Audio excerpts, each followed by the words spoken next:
Kondisi gedung kantor gabungan dinas, Gadis, 2 Kabupaten Nrekang, tidak terawat.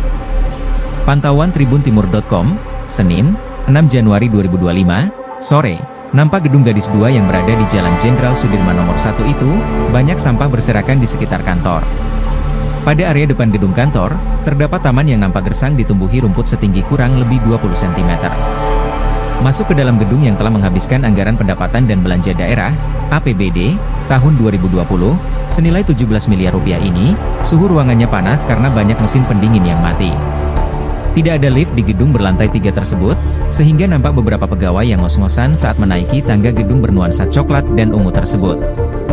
Di lantai dasarnya, terdapat satu ruang kosong dengan kondisi kotor serta banyak sarang laba-laba di sudut-sudut ruangannya.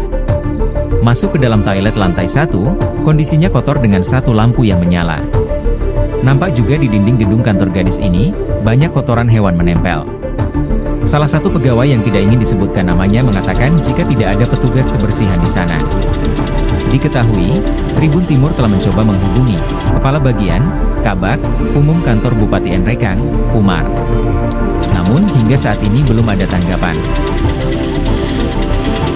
Download Tribun X sekarang, menghadirkan lokal menjadi Indonesia.